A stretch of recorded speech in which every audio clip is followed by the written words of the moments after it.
Like comment share. अब तो यार रोज वीडियो दे रही हूँ, फिर भी आप लोग ना कमेंट करते हैं, ना लाइक करते और ना ही सब्सक्राइब करते हैं। आप लोगों क्या चाहते हो बता दो ना। नहीं पसंद है मेरी कहानी तो बता दो, मैं वीडियो यहाँ नहीं डालूंगी। हर किसी की नज़र रीत पर ही रुक सी गई थी। जहाँ पार्टी का हर लड़का उसकी सुंदरता को देखकर पागल हो रहा था, वहीं पार्टी में आए हर लड़की रीत की खूबसूरती से जली जा रही थी। सारे लड़कों की नज़र रीत पर देखकर वहां आए हर लड़की रीत को खा जाने वाली नज़रों से देख रही थी। वहीं रणविजय तो अपने आप को ठगा हुआ महसूस कर रहा था। उसकी आंखें रीत पर से हट ही नहीं रही थी। ब्लैक रंग की प्लेन सफरों की साड़ी और उस पर सफेद रंग के मोती से बोर्ड बना हुआ था। स्लीपलेस ब्लाउज, गले में डायमंड का नेकलेस और चेहरे पर हल्का सा मेकअप। ब्लैक रंग की साड़ी रीत की खूबसूरती को बढ़ा रही थी, जिसे फेमस डिजाइनर मनीष मल्होत्रा ने डिजाइन किया है और इसकी कीमत मार्केट में 5 लाख तक है। ऑफिस का हर एक एम्प्लॉय रीत को इतनी महंगी ड्रेस में देखकर हैरान था। यार संगीता, ये लोग मुझे ऐसे क्यों देख रहे हैं? मुझे बहुत अजीब लग रहा है, रीत धीरे से बोली। हाँ, मुझे भी बहुत अजीब लग रहा है, पता नहीं क्यों ऐसे घूर घूर कर देख रहे हैं। मेरा तो मन कर रहा है इन सबकी आंखें निकाल लूं। देखो कैसे उल्लू की तरह टुकुर टुकुर देख रहे हैं। शांत माता, शांत। गुस्सा सेहत के लिए अच्छा नहीं होता है। तो क्या करूं? मुझे बिल्कुल पसंद नहीं है कि कोई मुझे ऐसे घूर घूर कर देखे। पसंद तो मुझे भी नहीं है, पर क्या कर सकते हैं। दोनों एक दूसरे से बात कर ही रही थी कि तभी उनके पास धनुष आ जाता है। मिस रीत, आज तो आप बहुत सुंदर लग रही हैं। यकीन ही नहीं होता कि आप पुरानी वाली रीत हैं। धनुष एक हाथ में वाइन का गिलास पकड़े हुए बोला। रीत धनुष की तरफ देखते हुए झूठी मुस्कान चेहरे पर लाते हुए बोली, हूँ मिस्टर कपूर, मैं वही रीत शर्मा हूँ। कपड़े और हुलिया बदल जाने से किसी इंसान का व्यवहार नहीं बदल जाता है। मैं अपने व्यक्तित्व और काम से जानी जाती हूँ, न कि अपने रंग रूप से। रीत की बात सुनकर संगीता हैरान हो जाती है। वो खांसने का नाटक करते हुए बोली, हूँ। रीत, तू ये क्या बोल रही है? सोच समझ कर बोल, वो हमारे बॉस हैं। हाँ तो बॉस है तो बॉस बनकर रहे ना। इनको किसने हक दिया मेरे बारे में बोलने को? देख सुन, मैं यहाँ काम करने आती हूँ और मुझे उसी के पैसे मिलते हैं। मैं चाहे कुछ भी पहनूं, किसी का कोई हक नहीं है मुझे जजमेंट देने का। रीत मुंह बनाते हुए बोली। अरे पागल, वो तुम्हारी तारीफ कर रहे हैं और तुम ये क्या बोल रही हो? संगीता धीरे से बुदबुदाते हुए बोली। क्या मैंने कहा था इनसे कि मेरी तारीफ करे? मुझे नहीं चाहिए इनकी तारीफ। हूँ। रीत की बातें सुनकर धनुष के चेहरे पर मुस्कान आ जाती है। उसे रीत की बच्चों जैसी बातें सुनकर मजा आ रहा था। वैसे मिस रीत, आपने बहुत अच्छा काम किया है। आपने लास्ट में शौक खराब होने से बचा लिया, इसके लिए थैंक यू। धनुष मुस्कुराते हुए रीत से बोला। इट्स ओके सर, ये मेरा काम था, मैंने बस अपना काम किया है। अच्छा वो सब तो ठीक है, मुझे आपको किसी से मिलवाना है। किससे? अरे चलिए तो पता चल जाएगा। धनुष रीत का हाथ पकड़कर बोला।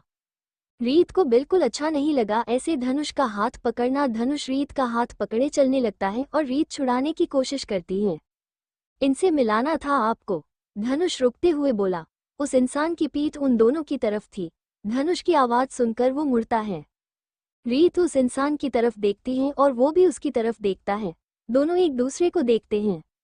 मिस्टर राणावत, रीत के मुंह से धीरे से निकला। रणविजय की नजरें रीत धनुष के हाथ पर जाती हैं, जिसने अभी तक रीत का हाथ पकड़ा था। ये देखकर रणविजय के गुस्से में जबड़े कस जाते हैं। रीत रणविजय की नजरों का पीछा करती है और जल्दी से धनुष से अपना हाथ छुड़ाती है। मिस्टर राणावत, ये मेरी नई सेक्रेटरी मिस रीत शर्मा हैं। धनुष रीत के कंधे पर हाथ रखते हुए बोला। रणविजय का दिल कर रहा था कि वो धनुष के हाथ ही तोड़ दे, फिर उसकी हिम्मत ही नहीं होगी रीत को छूने की। वो गुस्से के घूंट पीते हुए मुस्कुरा कर बोला, जी मैं जानता हूँ।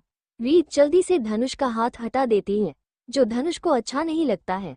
वो एक नज़र रीत को देखता है, फिर हैरानी से रणविजय से बोला, आपको कैसे पता? आप भूल रहे हैं मिस्टर कपूर, मिसे। रणविजय की बात सुनकर रीत आंखें बड़ी करके उसे देखने लगती है और रणविजय भी अपनी बात बदलते हुए बोला, मेरा मतलब मिस शर्मा पहले मेरी सेक्रेटरी थी और अभी भी मुझे कोई बात नहीं छुपाती है। वैसे आपने भी तो शो के वक्त मुझे बताया था। रणविजय की ये बात सुनकर धनुष को उसे जलन होने लगती है कि रीत उसे कोई बात नहीं छुपाती है। वही रीत मन ही मन रणविजय को कोस रही थी कि कितना बड़ा झूठा है, मैंने कब इसको बताया। वैसे लगता है झूठ के कारण ही इतना बड़ा बिजनेसमैन बन पाया है। हाँ, पर तब आपकी हैरानी देखकर लग रहा था कि ये बात आपको तभी पता चली हो। सर मैं अभी आती हूँ। रीत उन दोनों से पीछा छुड़ाने की कोशिश करते हुए बोली। आप कहाँ जा रही हैं मिस रीत? अभी कुछ देर में फंक्शन शुरू होने वाला है, चलिए साथ में बैठते हैं। धनुष उसका हाथ पकड़ कर ले जाते हुए बोला। साला कमीना, एक मौका नहीं छोड़ता है मेरी बीवी का हाथ पकड़ने का। अगर मिसेज राणावत की इज्जत की बात ना होती तो अभी मुंह तोड़ देता इस धनुष का मैं। रणविजय मन ही मन में गुस्से में दांत पीसते हुए बोला। राणावत मैंशन। रणधीर पानी पीने के लिए अपने कमरे से बाहर आकर किचन में जाने के लिए मुड़ता है कि तभी उसकी नज़र आंगन में बने मंदिर घर से आती रोशनी पर जाती है। क्या आज किसी ने मंदिर की लाइट बंद नहीं की? वो अपना चश्मा लगाते हुए मंदिर घर में आते हैं तो देखते हैं कि दादी चुपचाप भगवान की मूर्ति को देख रही है। माँ आप यहाँ, वो भी इतनी रात को क्या कर रही हैं? रणधीर उनके पास बैठते हुए बोले। रणधीर की आवाज़ सुनकर दादी जी उनकी तरफ देखती हैं और फिर भगवान की तरफ देखने लगती हैं। क्या हुआ माँ, नींद नहीं आ रही? कौन है? आज दिल बहुत बेचैन हो रहा है बेटा, पता नहीं क्यों आंखों में नींद ही नहीं आ रही। तबीयत तो ठीक है ना माँ आपकी? रणधीर चिंता करते हुए बोले। अरे इस बुढ़ापे में तो तबीयत ऊपर नीचे होती रहती है बेटा, पर पता नहीं क्यों आज कुछ अजीब सा लग रहा है। ऐसा लग रहा है कि कुछ अनहोनी होने वाली है। अनहोनी? कैसी अनहोनी माँ? पता नहीं, बस मन बहुत अशांत है। माँ आपकी तबीयत ठीक नहीं है इसलिए आपको ऐसा लग रहा है। ऐसा कुछ नहीं होगा, चलिए सो जाइए चल के। खून है जिसके पोते की जिंदगी में इतनी उथल पुथल चल रही हो, उस दादी की आंखों में नींद कहाँ से आएगी? माँ मैं समझ रहा हूँ पर हम कर भी क्या सकते हैं। वो अगर आपका पोता है तो मेरा भी बेटा है, मुझे भी उसकी टेंशन है, पर उसने खुद अपनी जिंदगी को बर्बाद किया है। रणधीर तुम उसके पिता होकर ऐसा कैसे बोल सकते हो? दादी उसकी तरफ देखते हुए बोली। पिता हूँ इसलिए उसके साथ हूँ। अगर बेटे का प्यार बीच में नहीं आता तो एक लड़की से जबरदस्ती शादी करने के जुल्म में उसे अंदर करवा देता। आपसे उम्मीद भी क्या की जा सकती है? दोनों हैरानी से पीछे मुड़कर देखते हैं तो सिमरन गुस्से में रणधीर को घूरते हुए बोली। बहू तुम? हाँ मैं। क्यों, मुझे यहाँ देखकर हैरान क्यों हो गए? क्या मैं अपने घर के मंदिर में भी नहीं आ सकती हूँ? सिमरन अंदर आते हुए बोली। मैंने ये कब कहा? तुम अभी तक सोई नहीं? जिसका पति अपने ही बेटे के बारे में ऐसा सोचता हो, आखिर उस माँ को नींद कैसे आ सकती है? दादी उठते हुए बोली। मैं अपने कमरे में जा रही हूँ। अरे कैसी माँ हो, अपने बेटे को अकेला छोड़कर जा रही हूँ इस मुश्किल में? रणधीर मासूम सा मुंह बनाते हुए बोले। अरे भाई अकेला कहाँ छोड़कर जा रही हूँ? तुम्हारी जीवन साथी भी तो है ना यहाँ, वैसे भी ये तुम दोनों के बीच की बात है, तुम दोनों जानो मैं जा रही हूँ। सही बोलते हैं लोग, मुश्किल के वक्त अपनी माँ भी सगी नहीं रहती है। रणधीर ताना मारते हुए बोला। ठीक माना, सही बीवी तो होती है ना, तो रहो बेटा बीवी के साथ, शुभ रात्रि। ये बोलकर वो वहां से चली जाती हैं। कहे कि शुभ रात्रि, अब इसमें कुछ भी शुभ कहाँ रहा है, बस रात्रि बच गई है, वो भी पता नहीं कैसी जाएंगी। रणधीर खुद में बड़बड़ाते हुए बोला। ये खुद में क्या बड़बड़ा रहे हूँ, पागल वागल हूँ, गाय हूँ क्या? सिमरन हैरानी से रणधीर की तरफ देखते हुए बोली। जिसकी तुम जैसी बीवी और माँ हो, वो इंसान अच्छा खासा होने के बाद भी पागल नहीं होगा क्या? रणधीर धीरे धीरे बड़बड़ाते हुए बोला। क्या कहा आपने? कौन? हाँ कुछ नहीं, कुछ भी तो नहीं, रणधीर झट से बोला। कुछ ज्यादा ही जबान नहीं चलने लगी है, आपकी एक दिन कमरे के बाहर सोगे सब ठीक हो जाएगा। ये बोलकर सिमरन कमरे की तरफ चली जाती है और दरवाजा अंदर से बंद कर लेती है। सिमरन मेरी बात तो सुनो, रणधीर पीछे से आवाज देते रहे जाते हैं। पूरे हॉल में अंधेरा होता है, बस एक रोशनी बीच में रखे पियानो पर जा रही थी, जिस पर धनुष किसी गाने की धुन बजाते हुए रीत को ही अपनी प्यार भरी नजरों से देख रहा था। रीत धनुष की इन नजरों को अच्छे से समझ रही थी, इसलिए वो नजरें झुकाए चुपचाप बैठी थी और उसके पीछे वाली सीट पर रणविजय बैठा था, जो धनुष की हरकतें देखकर अंदर अंदर जल भून रहा था। धनुष पियानो पर अपनी उंगलियां चलाते हुए सामने बैठी रीत की तरफ देखकर मुस्कुराता है और गाना गाना शुरू करता है। बहुत सुंदर सी धुन पियानो से आ रही थी। ये कहना गलत नहीं होगा कि धनुष पियानो बहुत अच्छा बजा लेता है और साथ ही साथ उसकी आवाज में भी सरस्वती जी बसती हैं। जैसे धनुष गाना शुरू करता है, वैसे ही रीत हैरानी आंखें बड़ी करते हुए धनुष को देखने लगती है और अपनी घबराई हुई नजरों से हॉल में बैठे हर एक इंसान को देखती हैं कि रब्बा जानदा तैनू कितनी मोहब्बता दिल करदा, तू हाँ तेरे वजू जी नहीं लगदा, रोग लगा ये इश्क दा, हर दुआ में तेनू मंगदा। धनुष पियानो छोड़कर रीत की तरफ जाने लगता है। ये देखकर रीत और ज्यादा घबरा जाती है और अपनी नजरें नीचे कर लेती है धनुष रीत के पीछे जाकर आगे गाता है कि रब्बा जानदा 2 तैनू कितनी मोहब्बता दिल करदा। वो रीत के पास आता है और रीत का हाथ पकड़ लेता है। वो रीत को खड़ा करता है और रीत को अपनी तरफ खींचते हुए अपने पैर पीछे की तरफ चलाता है। इश्क ये कैसे होता है, रंग ये कैसे खिलते हैं, देखूं ये तेरी इन आंखों में, चांदनी ये क्या होती है, दीप ये जलते कैसे हैं, देखूं ये तेरी इन आंखों में। रणविजय को ये सब बिल्कुल अच्छा नहीं लग रहा था। वो गुस्से में मुठिया बंद किए हुए अपनी जलती नजरों से बस उन दोनों को देखे जा रहा था। हो ना जाने कब दिन चद्दा, कुछ भी पता नहीं चलता। हर दुआ में तेनू मंगदा कि रब्बा जानदा 2 तेनू कितनी मोहब्बता दिल करदा। धनुष का एक हाथ से रीत का हाथ कसकर पकड़ रखा था और दूसरे हाथ से उसकी खुली कमर पर जैसे हाथ रखा वैसे ही रणविजय गुस्से में उठने वाला था, पर इतने सारे लोगों के सामने वो चुपचाप फिर बैठ जाता है। धनुष और रीत को साथ में देखकर रणविजय के अलावा उस पार्टी में और कोई था जिसके दिल में रीत के लिए नफरत बढ़ती जा रही थी, और वो थी नैना जो बार काउंटर पर बैठी उन दोनों को इतना पास देखते हुए ड्रिंक पर ड्रिंक कर रही थी। वही रीत का दम घुट रहा था। धनुष को अपने इतने पास देखकर वो बस गाना खत्म होने का इंतजार कर रही थी। देख दुनिया मेरी आंखों से, मैं रखा लूं तेनू पलकों पे, एक उम्र का सौदा न करिए, वादे कर दूं 7 जन्मों के, ओ रब्बा जानदा 2 तैनू कितनी मोहब्बता दिल करदा। जैसे गाना खत्म होता है रीत धनुष का हाथ छोड़कर भागते हुए अपनी सीट पर बैठ जाती है। इन सब में रीत ने बार भी रणविजय की तरफ नहीं देखा, क्योंकि वो जानती है कि रणविजय की आंखों में वो बस गुस्सा ही देखेंगी। धनुष भी मुस्कराते हुए रीत के बगल वाली सीट पर बैठ जाता है और एक नज़र रीत को देखता है जो अपना सर झुकाए जमीन की तरफ ही देख रही थी। रणविजय गुस्से में दांत पीसते हुए रीत को ही घूर रहा था कि तभी उसके चेहरे के सामने किसी की हाथ की हथेली आती है। वो हैरानी से चेहरा ऊपर करके उस इंसान को देखता है। रणविजय उस इंसान की तरफ देखते हुए उसके हाथ की तरफ इशारे से देखता है। क्या आप मेरे साथ डांस करेंगे? नैना नशे में पूरी तरह चूर थी। वो रणविजय की तरफ देखते हुए बोली। वैसे तो रणविजय उसको मना करने वाला था, पर कुछ सोचते हुए उसने नैना के हाथ पर अपना हाथ रख दिया और उठते हुए बोला, चलो। रणविजय और नैना को साथ में डांस करते हुए देखकर हॉल में तालियां बजने लगती हैं। रणविजय ने एक हाथ से नैना की कमर को पकड़ रखा था और दूसरे हाथ से उसके हाथ को। जब रणविजय एक पैर आगे करता तो नैना अपने पैर पीछे कर लेती। ऐसे आगे पीछे करते हुए दोनों डांस शुरू करते हैं। तुम मेरे हो इस पल मेरे हो, कल शायद यह आलम ना रहे, कुछ ऐसा हो तुम ना रहो।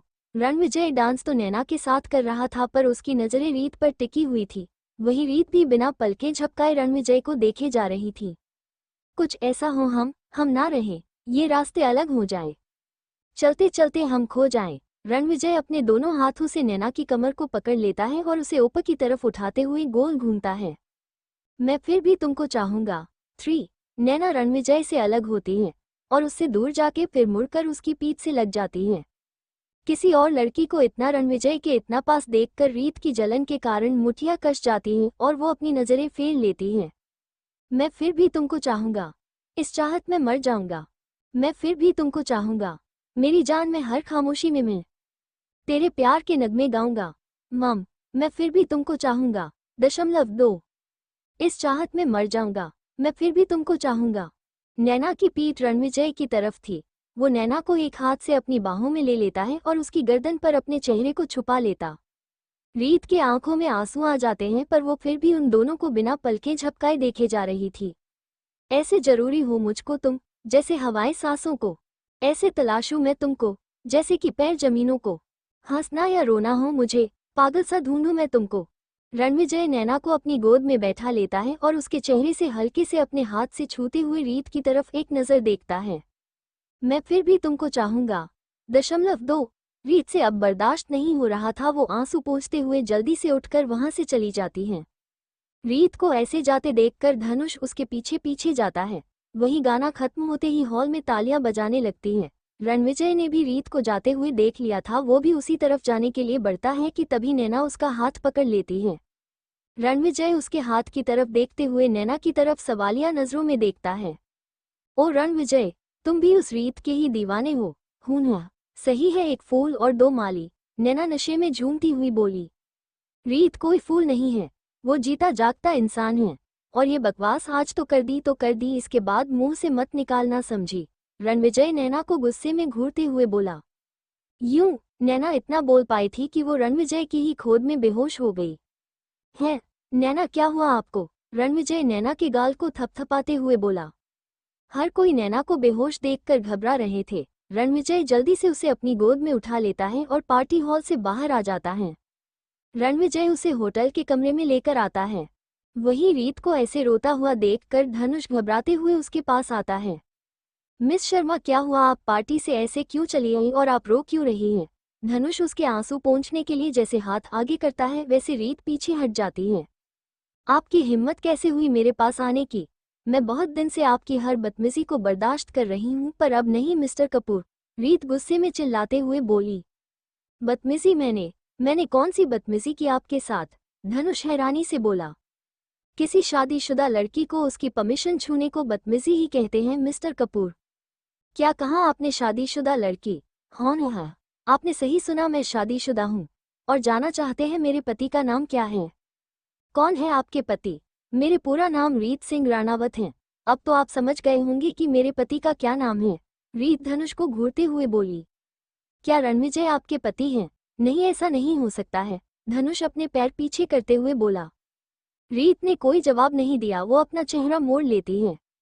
धनुष का दिल पूरी तरह से टूट जाता है। वो बिना कुछ बोले वहां से चला जाता है। रीत भी वहां से जाने लगती है कि तभी संगीता भागते हुए उसके पास आती है। रीत, रीत, संगीता चिल्लाते हुए बोली। क्या हुआ संगीता, तुम इतनी घबराई हुई क्यों हो? अरे यार नैना मैम बेहोश हो गई हैं। क्या, पर कैसे?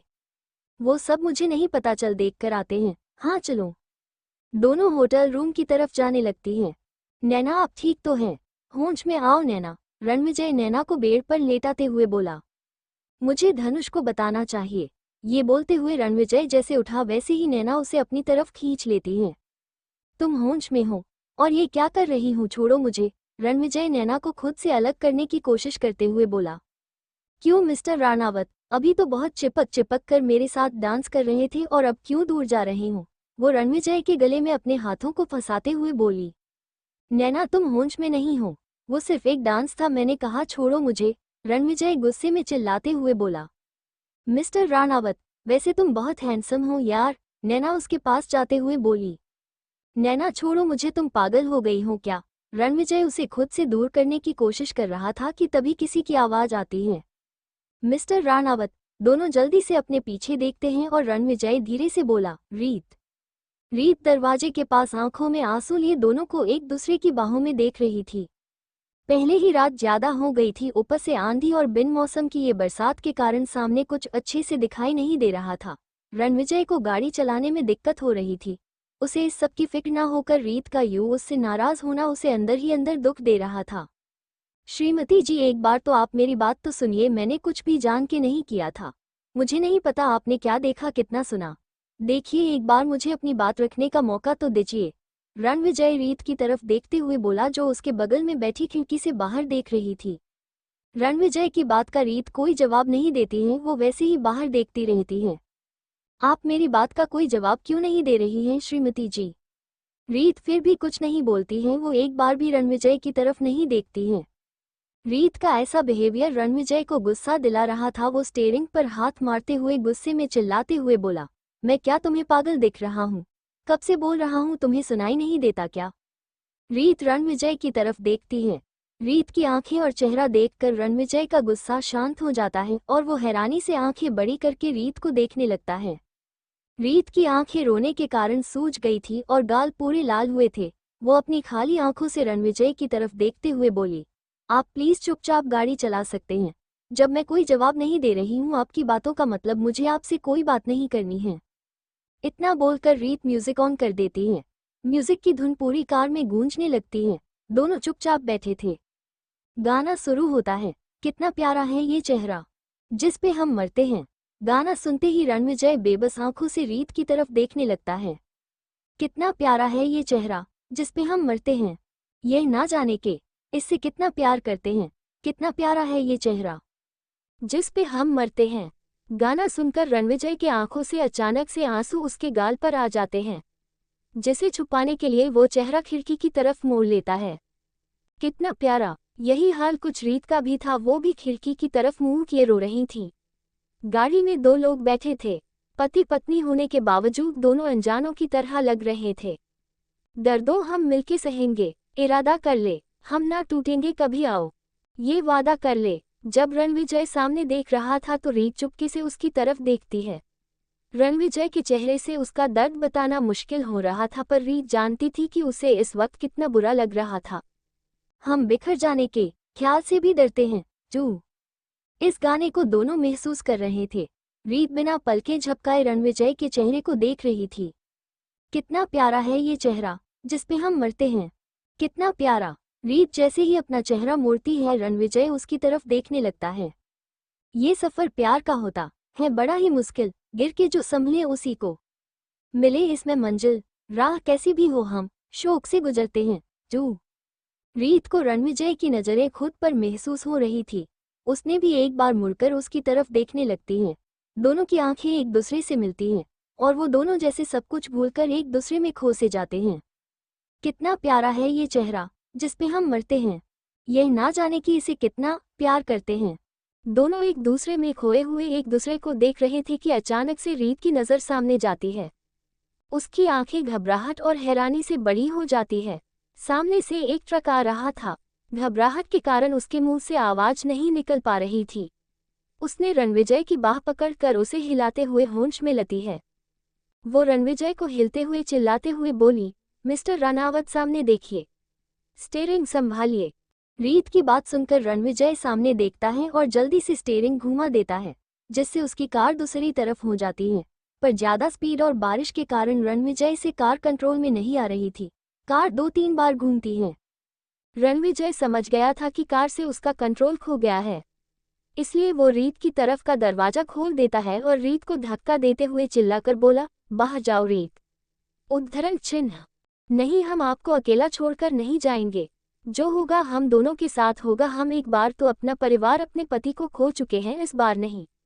रीत रणविजय की बाह और कसके पकड़ते हुए बोली, हमने कहा जाओ। ये बोलकर रणविजय रीत को बाहर की तरफ धक्का दे देता है, जिससे वो लुढ़कते हुए रोड के किनारे गिर जाती है। रणविजय कार को रोकने की कोशिश कर रहा था कि सामने से आती कार से उसकी कार को टक्कर लग जाती है और उसकी कार 2-3 बार ऊपर नीचे गुलाटी मारती है। नहीं मिस्टर रानावत, रीत वैसे जमीन पर पड़े हुए कार की तरफ हाथ करते हुए चिल्लाकर बोली। रणविजय की कार पूरी तरह से चकनाचूर हो गई थी। कार उल्टी हुई पड़ी थी और उसके अंदर रणविजय खून से लथपथ बेहोशी में पड़ा हुआ था। रानावत मैंशन, सुबह के 8 बजे। उद्धरण चिन्ह, हॉल में रखा फोन बहुत देर से बजे जा रहा था, पर कोई वहां था नहीं जो उठाए। फोन की आवाज सुनकर सिमरन अपने कमरे से बड़बड़ाते हुए बाहर आती है। अरे कहाँ मर गए घर के सभी नौकर, फोन कब से बज रहा है, किसी को सुनाई क्यों नहीं दे रहा है। वो फोन के पास आती है और फोन को कान पर लगाते हुए बोली, हेलो। फोन के उस तरफ से कुछ बोला जाता, जी ये रणविजय का ही घर है। सिमरन बहुत प्यार से बोली। फिर उधर से बोला जाता है, मैं रणविजय की मां सिमरन सिंह रानावत बोल रही हूँ। फोन के उस तरफ से ऐसा कुछ बोला जाता है जिसे सुनकर सिमरन के चेहरे का रंग उड़ जाता है और उसकी आंखों में आंसू भर जाते हैं। सिमरन के हाथों से फोन फिसल कर गिर जाता है। उसे देखकर ऐसा लग रहा था जैसे उसके शरीर में जान ही नहीं है। तभी वो अचानक जोर से चिल्लाती है, रणविजय। सिमरन वहीं जमीन पर गिर जाती है और बिलखते हुए रोने लगती है। सिमरन की चिल्लाने की आवाज सुनकर घर के सभी लोग अपने कमरे से जल्दी से बाहर आते हैं। आदित्य, सामर्थ, रणधीर, कुंती जी और रिया भागते हुए सिमरन के पास आते हैं। सिमरन को ऐसे रोता देखकर सब घबरा जाते हैं। रणधीर सिमरन के पास आता है और उसके कंधे पर हाथ रखते हुए अपनी घबराई हुई आंखों से उसे ऊपर से नीचे तक देखते हुए बोला, क्या हुआ सिमरन, आप ऐसे क्यों चिल्लाए और आप रो क्यों रही है। रणधीर की बात सुनकर सिमरन रोते हुए उसकी तरफ देखती है और अपनी रुंधी हुई आवाज अटकते हुए बोली, वो रणविजय, मेरा बच्चा। रणविजय का नाम सुनते ही सब लोग हैरानी से सिमरन की तरफ देखने लगते हैं। हाँ क्या हुआ रणविजय, बोलो सिमरन, फोन पर कौन था। रणधीर उसे झकझोरते हुए बोला, रणविजय का एक्सीडेंट हो गया है जी। हॉस्पिटल से फोन था, मेरे बच्चे को बहुत चोट आई है, उसे आईसीयू में भर्ती किया गया है जी। रोते हुए रणधीर के गले लगते हुए बोली।